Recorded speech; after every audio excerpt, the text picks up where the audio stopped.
पाकिस्तान को क्या चीज चाइना से J-35 से पहले चाहिए? वो एक ऐसी इन्वेंशन है चाइना की जो एक ऐसा हथियार बन गया है जिसको पकड़ना बहुत मुश्किल है। जी हाँ, ये एक ऐसा कंटेनर ओरिएंटेड मिसाइल सिस्टम है जिसको पहली दफा 2024 के एयर शो में, यूहाई एयर शो में चाइना की तरफ से पेश किया गया था। अब बताया यह जा रहा है कि चाइनीज की तरफ से जो China aerospace and science corporation है उसने ये कंटेनर मिसाइल सिस्टम बनाया। बेसिकली ये मिसाइल सिस्टम है क्या? ये बिल्कुल आपको एक आम कंटेनर लगेगा और उस कंटेनर के अंदर से जो है वो मुख्तलिफ मिसाइल ट्यूब्स निकलती हैं। एंटी शिप ये मिसाइल बताया गया। और इस मिसाइल की सबसे बड़ी सिग्निफिकेंस ये है कि अगर आप इसको यूं सोचें, एक टाइम में पूरी दुनिया के समंदरों के अंदर 2 करोड़ से ज्यादा कंटेनर मूव कर रहे होते हैं, 90,000 शिप्स जो है उन पर। और अगर ये कंटेनर किसी शिप के अंदर आप इसको रखें तो इसकी आइडेंटिफिकेशन कितनी मुश्किल है। और इसका हाइपोथेटिकल सेंस में अगर इसको सोचा जाए कि ये अगर दुश्मन की आप दुश्मन की सरहद में लेके जाना चाहते हैं तो कितना एक आसान होगा। इसकी थोड़ी सी डिटेल में आपको बताऊंगा और साथ साथ आपको ये बताऊं कि इंडिया के अंदर जो उनकी तेजपुर एयर बेस है वहां पर उनके एक साबिक एयरफोर्स के जूनियर ऑफिसर को गिरफ्तार किया गया है। और उसके बारे में ये बताया जा रहा है कि उसने बड़ी कोई कॉन्फिडेंशियल रिपोर्ट्स जो हैं वो लीक की और इस जूनियर ऑफिसर की गिरफ्तारी से मैसेज किया जा रहा है तेजपुर कहाँ पर है इंडिया के अंदर, इस एयरबेस की इंपॉर्टेंस क्या है और स्पेशली इस एयरबेस से पाकिस्तान और चाइना का क्या रिलेशन है और इसकी सिग्निफिकेंस चिकन नेक के हवाले से क्या है, ये भी बहुत अहम है। सो मैं हूं जुल्फिकार शेख, साफी पेंसिल पर आपको खुशामदीद कहता हूं। सबसे पहले मैं जो बात कहना चाह रहा था, पाकिस्तान बिल्कुल पिछले 5 सालों में 81% अपना जो आपका डिफेंस ओरिएंटेड इक्विपमेंट है चाइना से इंपोर्ट करता है, चाइना का सबसे बड़ा खरीदार है। और चाइनीज इक्विपमेंट को वो अपनी टेक्नोलॉजिकल सेंस में एज के लिए हर गुजरते हुए लम्हे के साथ एनालाइज करता रहता है। सबसे मेन रिक्वायरमेंट जो अपनी एयर आपके एयर सुपीरियरिटी को एयर में अपनी जो आपका है ना एक बर्तरी को बरकरार रखने के लिए पाकिस्तान को चाहिए, वो J-35 है।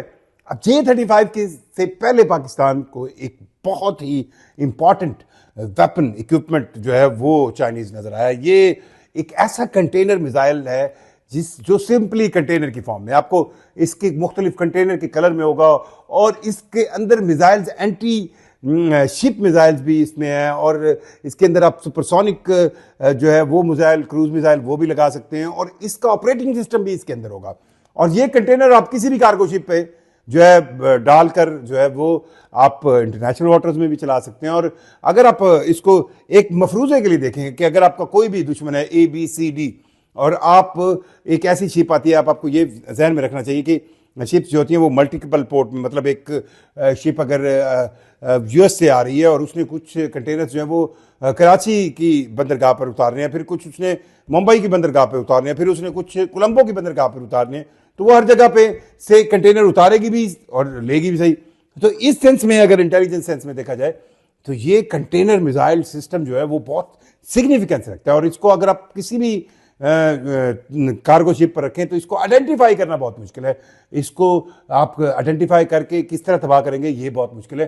सो ये चाइना ने पहली दफा यूहाई एयर शो 2024 में इसको जो है वो पेश किया था, इसको दुनिया के सामने लाया था, दिखाया था।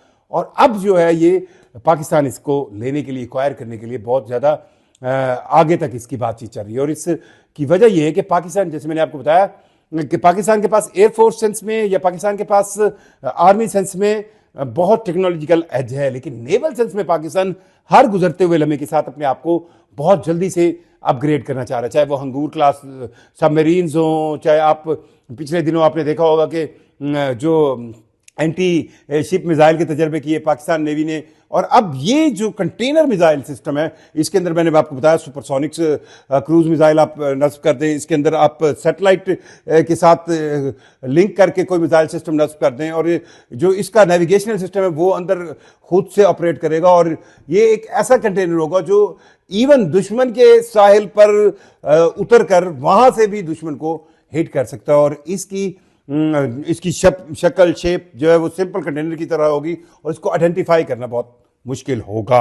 अब इसकी के लिए जो है वो बातचीत जो है वो बहुत इंपॉर्टेंट फेजेस में चाइना से जारी है और ये जो वेपन है पाकिस्तान को मिलेगा। दूसरी तरफ इतलात ये है, इंडियन मीडिया जो बता रहा है वो ये कह रहा है कि तेजपुर, जी असम जो है इंडिया का सूबा, उसके अंदर तेजपुर के एक ऐसे जूनियर एयरफोर्स ऑफिसर को, रिटायर्ड को, जो रिसेंटली रिटायर्ड हुआ, उसको गिरफ्तार किया गया, जिसके बारे में यह कहा जा रहा है कि इसने बड़ी सेंसिटिव इंफॉर्मेशन जो है उस एयरबेस की जो है वो लीक की है। और वो लीक करने का इल्जाम जाहिर बात है पाकिस्तान पे ही आता है और up to some extent China पे आएगा। तेजपुर जो है वो असम के अंदर एक ऐसी एयरबेस है जिसको चाइना को काउंटर करने के लिए बनाया गया और इसकी सिग्निफिकेंस ये है कि ये जो चिकन नेक है उसके बहुत करीब है। ये वो चिकन नेक है, वो कॉरिडोर है जो इंडिया को, जो रेस्ट ऑफ द इंडिया है उसको सेवन सिस्टर से मिलाता है। अब इस कलंदरा शर्मा जूनियर वॉरियर ऑफिसर है, इसके बारे में बताया गया कि इसको वहाँ की एजेंसीज ने और गिरफ्तार किया और इससे ये कहा जा रहा है कि ये जूनियर वॉरियर ऑफिसर था और ये एक ऐसी पोस्ट होती है जो, अगर आप एयरबेस की सेंस में देखें तो जो एयरबेस का अमला होता है और जो पायलट्स होते हैं उनके दरमियान ब्रिज बनाने वाला ये एक बहुत इंपॉर्टेंट पोस्ट होती है और इसके पास इंफॉर्मेशन भी काफ़ी होती है।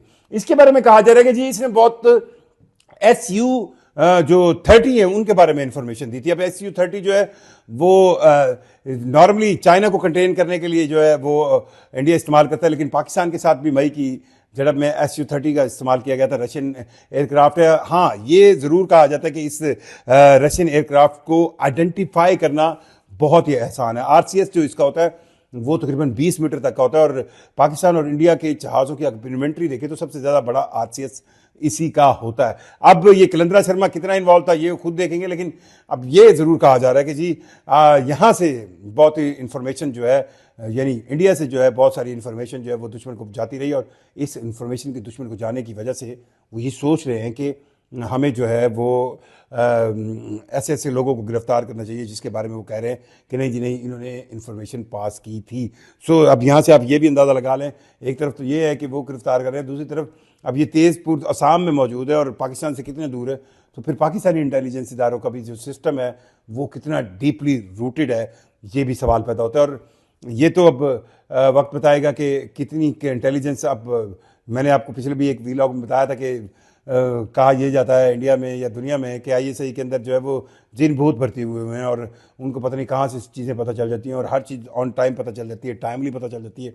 अब ये जिन भूत कितनी हद तक अफेक्टिव रहते हैं ये हर गुजरते हुए लम्हे के साथ जो है इनकी इफेक्टनेस जो है बढ़ती जाती है।